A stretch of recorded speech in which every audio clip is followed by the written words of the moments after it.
Welcome to the Man Hour. This is 1 hour of pure testosterone packed into just 15 minutes.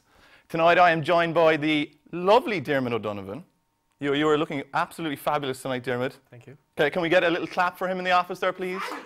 Fabulous looking. Absolutely fabulous. Well, myself and Dermot tonight, we've got a lot of stuff coming up for you.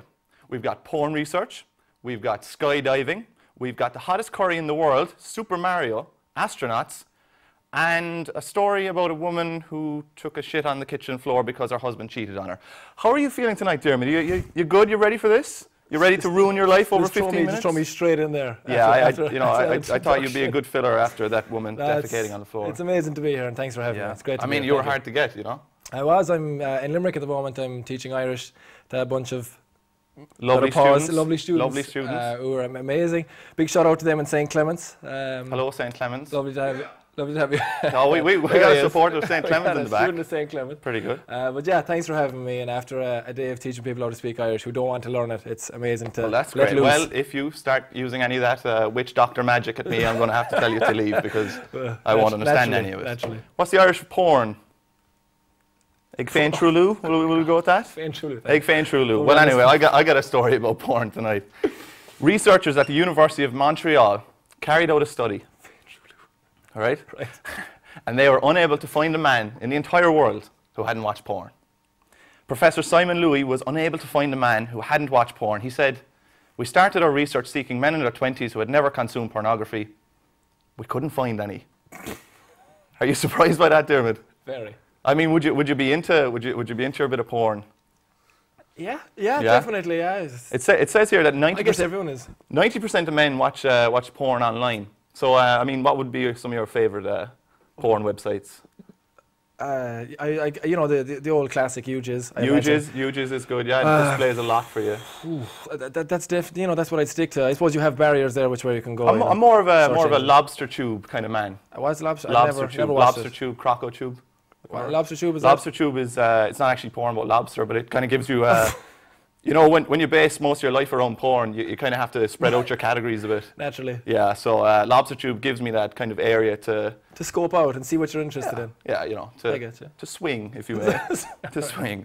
So it says here in this study that single men watch 40 minutes of porn 3 times a week, and that men in relationships watch porn for 20 minutes only 2 times a week. So if you were to fit in there, where would you fit in? Would you be a 40-minute man? I'm in a relationship, so I'll stick with the stat, 20 minutes a day. So you're trying to convince us today that you watch porn for 20 minutes, 1.7 times a week. Yeah. You're going to tell the students at St. Clements that you watch porn. Easy you only watch porn. Don't drop the St. Clement bomb. you said hello to them. They're in the show now, Rosie. You never briefed me on this. Oh, and actually, the reason I'm calling him Rosie is because he has 2 names, but we can't discuss that tonight. So, when was the first time you discovered porn? Because in this, it says that men usually discover porn when they're about 10 years old. About 12. No, 11. I was in 11 years old? 6th class. Yeah. My first time ever discovering how to do that and how to search porn or to do how to orgasm. How to orgasm. How to orgasm. Wow, that really sugar-coated it after that first sentence, didn't it? It's a terrible story. Would you like to hear it? Yeah, go for it. Okay. I'm sure we'd all love to hear it. 11 years old, watching EastEnders, about 8 o'clock.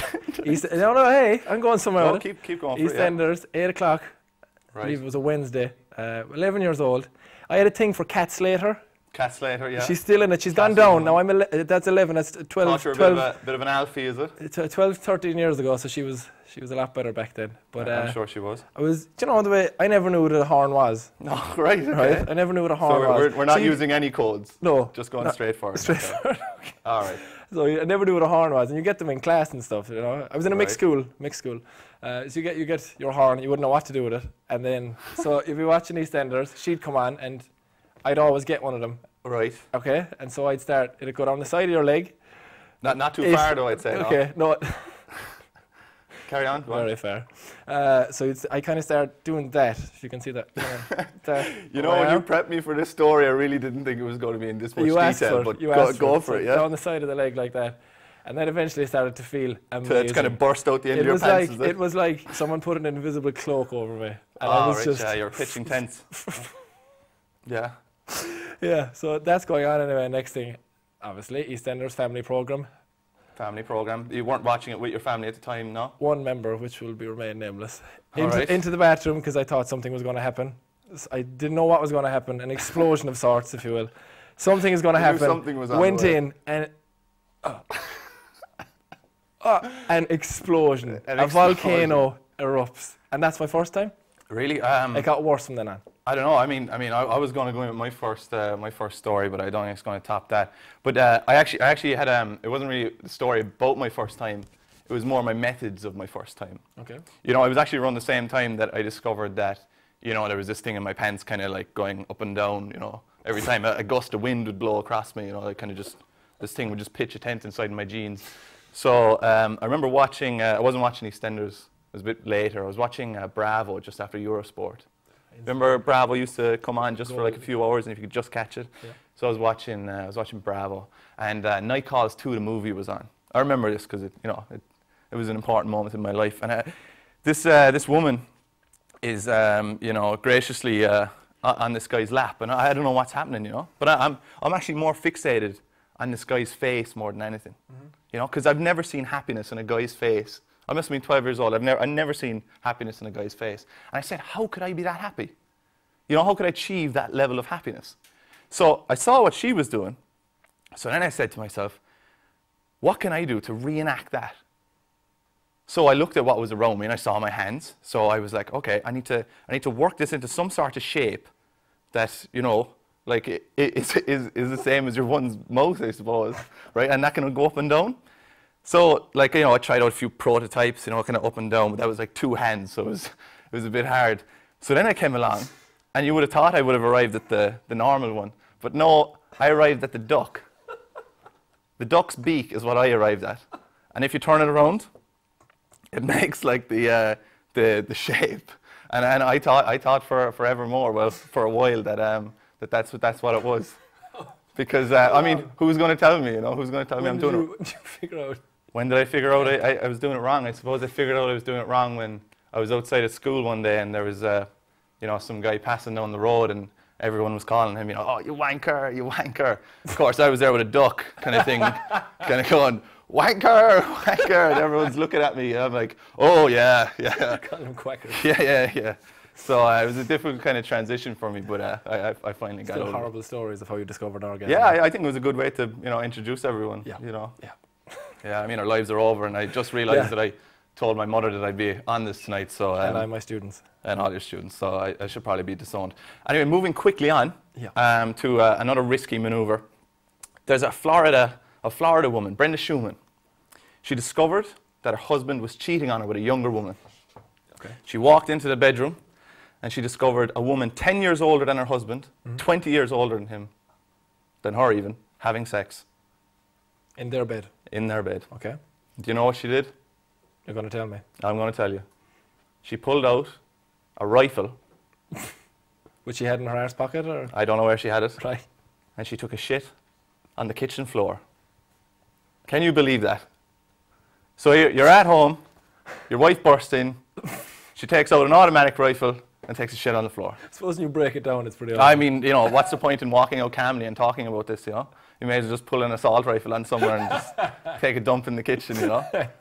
Tell them what's what. It's a good progression. But the only catch with the whole thing is that they were going through a divorce at the time. Okay. So they hadn't lived in this apartment for months. Okay.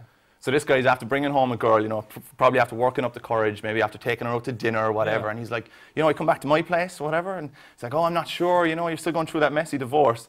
No, it's fine. Nothing will happen until a wife breaks in and, you know, takes a shit on the floor. Why did she have a rifle though? How did she come to I think she got the rifle downstairs Okay, after she broke all of the Christmas decorations as well. She didn't just walk into the room? No, she didn't come in with it. She forced her way in, and she actually declared when she got in there, she called the girlfriend a whore, and then allegedly declared, "I'll fucking kill you both."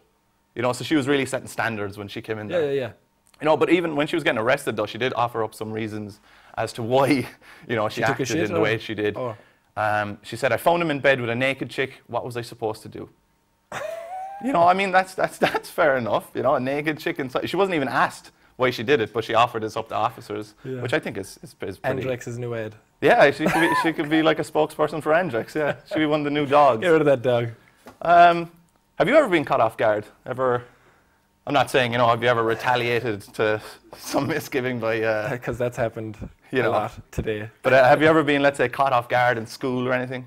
Yeah, definitely. You know, you get asked. Definitely. Yeah, oh, definitely. You get asked Irish Definitely. questions all the time, just like you did at the start of the show when you asked me what pornography was. Yeah. No idea what it was. I'm supposed to be fluent in Irish. But have you ever, you know, just shat the pants, literally? So it probably doesn't need inverted commas. to get it wrong. Last time I did that was I was about 5 years Five? old. 5 years old. That's a big age to be shitting your pants. At the Yeah. end of the day. Can you tell us the story? Well, I go on holidays every summer to Guinea-Guilla. It's in Kerry. Yeah. Near Turincal in Guinea-Guilla, near Ratmore, if anybody's from there is watching. There's no one from Ratmore. No, not at all. I don't even think they have the internet. So my grandfather knew what he was doing. He was a spiteful man. He was a really, really spiteful man. Right. He was a horrible guy.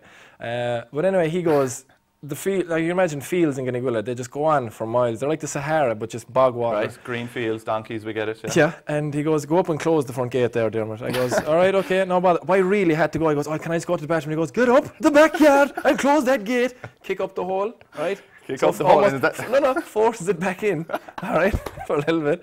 So there's me. buys you some time. It buys me some time. Gets to the gate, closes the gate. So I'm guessing you closed that gate and let your gate open then. Yeah, it was a nice sound. I was like, you know, it was like a. Oh yeah, you really. It wasn't like a machine gun. You laid down a marker in front of the gate. All right, okay. Look, I'm just going to go on from that and actually go on to something that could cause you to cack your pants. Okay. And that's about another guy in Britain. He's a British doctor, and he's become the first person to finish the world's hottest curry. It's called a widower. He's a 55-year-old doctor, and he ate a curry that has these Naja Infinity chilies, and there was 20 of them in there. It's the second hottest chili in the world. Okay. Right? Now this guy was eating this curry, he's doing well, and he's about halfway through, and the curry is so hot, he starts hallucinating. Okay. So he gets up, he goes for a walk with his wife, and the owner convinces him to come back in and finish the chilies. Okay. The chilies register 6 million units on a Scoville scale, which I can only assume is some sort of hotness scale, because I didn't really look up what it is, and I'm probably pronouncing it wrong. But police-grade pepper spray is 5 million on that scale. So he was pretty much just eating a can of pepper spray for dinner. Again, so the guard pepper spray is what? The guard pepper spray is 5 million, Right. and this curry was 1 million above it on this Scoville scale. Right. So he was literally just eating a can of pepper spray. And above. Yeah, started hallucinating, and had to go for some fresh air, stopped the hallucinations, and came back in. Had he done it already, like? No, he got. He hallucinated and shat the pants, or he? No, he didn't shit his pants. Oh, I never said he shit his pants. Sorry. I mean, we can only assume that he probably went home after hallucinating, shat his pants, but we can't. Okay. I'm commending the guy. I'm not. I forgot you moved on. Can we just leave the whole grandfather shutting the gate thing alone? Yeah, we'll need to talk to someone. Terrible. But talking about curry and not talking about anything that you produce after it, what would you think is like the weirdest thing you've eaten? Would you have anything in mind? Or weirdest thing you've seen anyone eating? I suppose no, just chili straight. Nothing that'll stand up to that. Just the red peppers that you get. Yeah, from the just English like markets and straight out of the lunchbox. Yeah, just that's nothing crazy. chomp on it. Oh, actually, you were around when I had a butter contest, or a butter contest. My 21st. Yeah, it was actually your My 21st 21st, when we had that butter contest, and what was his name? Paddy O'Sullivan challenged me to eat a butter, Nice. to eat a tub of butter, and I think it kind of came at the end of the night when we were kind of doing our macho circling around each other, and it was like, God, I could eat so much butter, kind of. Fighting was gone out the window. My dad had beat the crap out of your dad, kind of thing, and I heard someone obviously drop the flag to enter a butter contest, and by God, if I never enter a butter contest when I'm challenged to one. So I went straight into that butter contest. We must have ate like 2 pounds of the stuff. You definitely did. The small things of butter. There's about 2 of those, the small little tubs of Dairy Gold. Sure, I was there. I know what it is. No, I'm saying to the viewers. The small tubs of Dairy Gold. Explain it to our St. Clemens viewers. No, they're good. I think it'd be something you could do in class. You could get them to have a butter contest. Yeah, bring in small little sachets. And then they could all shit themselves afterwards. You'd be delighted because it's like it seems to be your favourite. That's my hobby. Yeah, that's the part I watch. Moving swiftly on. What's the tune of Super Mario? We didn't rehearse this, I swear. Okay. So, the thing about this is, that everyone knows the tune, but do you know the words? God, no. There's words to the Super Mario thing. The words of the song tell the entire story of Mario, Okay. which I'm obviously going to tell you, I'm and we're really going to interested. sing in about 5 minutes. Okay. So, for example, I'm going to ask you a question. Why has Mario set off on his journey? To save the princess. Why does he have to save the princess? Because the dragon Bowser has taken her. Yes, but there's another reason that's revealed in the words of the song, which I'm going to read now, and I handily have prepared. To save Princess Peach and bring peace back to the Mushroom Kingdom, that is why Mario is on his journey. That's what the song reveals. Okay. And then the only one who can reverse the spell that has captured the Mushroom people is... Mario? No, Princess Peach, you just said it. Oh, yeah, all right. You just ruined the whole thing. All right. You delivered that first thing, and now you just ruined it. Anyway, are you a big Mario fan? Huge Mario fan, yeah. I got a Nintendo 64 last Christmas, and yeah, the Mario Kart just can't be beaten. But you know, Yeah, I'm actually playing Mario Kart on the Wii at the moment. It's pretty good. But back to the old Mario. Have you ever played it on the SNES or anything? Super Nintendo? The Nintendo. Oh, that one was just called the Nintendo. Before the Super Nintendo and after the Commodore. There's probably going to be techie guys about to attack me here. It was the one that you got Duck Hunt on. There is. I'm pretty sure there's like the NES and then there's a SNES, which is Super Nintendo. The one I was on was a SNES. Yeah, that's above the one I had, Nintendo. Yeah, right. exactly. But did you ever get onto those levels, the castle levels? Yeah, they go on forever. Yeah, and do you know the tune to that? No. You do? Oh. It's more of a... That's pretty much it. No, that's like a water level in Donkey Kong. This is like more of a doom, doom, doom, doom, doom, doom. Is that it? Yeah, I'm pretty sure All it right, is. okay. But moving straight on from that, Right. if you wanna, give me the tune of Super Mario because you seem to be pretty good at it, and I'll sing the words. Okay. Just to let our viewers in on this. Want me to whistle it or hum it or? You can whistle and hum it if you wanna. Well, whatever you think is best. Are you a better hummer or are you a better whistler? No, I'll hum it. You're better. Okay. So want to count in? Yeah, I'm gonna sing. I'm literally gonna go for this. Today, full of energy, Mario is still running. Go save Princess Peach, go. Today, full of energy. You've done it. You've defeated Bowser. That's it. Wow. Wasn't that amazing? Wasn't that Wow. pretty good? That was. That's obviously a rough English translation, but I think it pretty much did it. You did it. Yeah, we're actually going to try and get that released. I think if we can make it happen. But moving straight on from that onto things in like Super Mario Galaxy, where he's like traversing into different galaxies. Have you ever thought of being an astronaut? Like Tom Hanks. Never, but I suppose people are getting bigger into it since your man jumped out of the Felix, unpronounceable second name. Right, okay. Yeah, but Mars One, a non-profit organisation based in the Netherlands, are offering you the chance to go to Mars. Okay, all right, okay. What's the catch? Yeah, you need to be more excited about What's that. Mars? I'm going to repeat it. They're offering you the chance to go to Mars. Holy Santa I Claus. know, right? Shit. Isn't that amazing? Well, anyway, they want to have a human settlement on the planet in 2023. Okay. And they're accepting applications from Earthlings all over Earth to be an astronaut. You obviously are pumped about this. Did you Well, ever think about it? I was pumped until I read some of the things that you have to actually be. Yeah, some of the stipulations, some of the criteria. So it says the astronauts must be intelligent, Okay. You got that. creative, psychologically stable, Not a hope. no, and physically healthy. You're not too bad. You're in good shape. You Yeah. got felt up earlier. Yeah, I did get felt up earlier, but That's what we're talking about. that was by someone in the studio. But I'm pretty sure she was just putting on a microphone. But I didn't really know why she had She to went do up it your in, back though, in and a- it in a- landed on your front. So. But she did it in a dark room. Like I don't understand that. Anyway, this trip to Mars, you have to be 18 years to apply.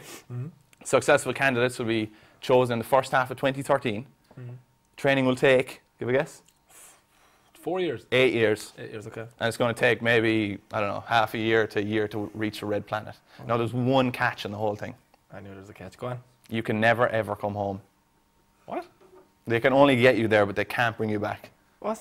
So it's someone who's suicidal. No, I don't think you'd have to be suicidal, but... You're going out to Mars and no, they're but leaving you there. can go have a great time in Mars and live But it up there's with all your nobody new there. friends in the colony. There's nobody there. No, but there will be people there. There'll be okay. maybe, I think, 32 of you there or something. It's like a film. Is this a film? No, it's not a film. All right, okay. This is real. All right, I thought Stone Cold Steve Austin was in No, something like this we're before. not doing a film. All right, okay, that's fine. This is a talk show. I'm trying to ruin your punchlines. I'm trying to cut you off at the butt. Anyway, would you ever think about traveling to space? No, I've never thought about it, but I was just saying to you, once Felix... Bow to Mer. Yeah, When Felix. he, no, I started get interested. And Armageddon was on 2 nights ago. It was, yeah. Yeah, never really thought about it. Would you picture yourself I as wouldn't have more any of of a- the stipulations. Would you be more of a Bruce Willis, or would you be more of Oh, I'm the guy who's the sound. other guy? I'm the guy who he gets his daughter. What's her name? Liz Tyler? Liv Tyler. Steven Tyler's daughter. Yes. And he's called Ben Alec Affleck. Baldwin. Ben Affleck. Ben Affleck. I didn't know that. Anyway, so would you, under no circumstances, would you fly to Mars? No way. All right, let's say in like a hypothetical, which I think means in an imaginary sense. Okay, all right. That there are a group of beautiful, horny, Swedish blonde women who happen to love Don't say it. people with Kerry accents who are over 6 foot tall. Okay, all right. Would that change your mind? I thought you were going to go with some of the stuff I've said earlier today and absolutely destroy me, but no. Who enjoy talking about shitting themselves? would that be something that might take your fancy? What you get on that rocket then? Yeah, I'll bring my own rocket. No, I never really thought about it. All right. Look, we're going to finish up pretty soon, but before we go, I want to do a little game. Okay. Right, just a tiny little game, just a little recap for our viewers. Okay, right, I'm going to say a word. Just a little word association game. Oh, don't tell me to say the first thing that comes into my head. And you're going to say the first thing that comes into your head. All right, okay. So I'm going to say frog. What would you say? Lemon. All right, so you get the game, yeah? Yeah, I close my eyes for this. All right. Horse. Dick. Leopard. Shepherd. Car. Nice. Giraffe. Eating. Donut. 4 Porn. legs. Huges. Of. Granny porn. Eugene. Gangbang. Kenneth. Condoms. 40. Pubes. Shit. Tom Hanks. Laurel and Hardy. Kitchen floor. Declan. The Princess Warrior. Simon Pegg. Kitchen floor. Fuck, I don't know. Camels. Dick. Joan Barton. Labour. In labour, right. I think that's all we got time for on this week's show.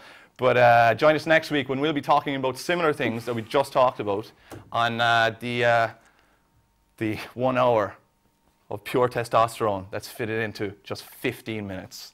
Good night and good luck.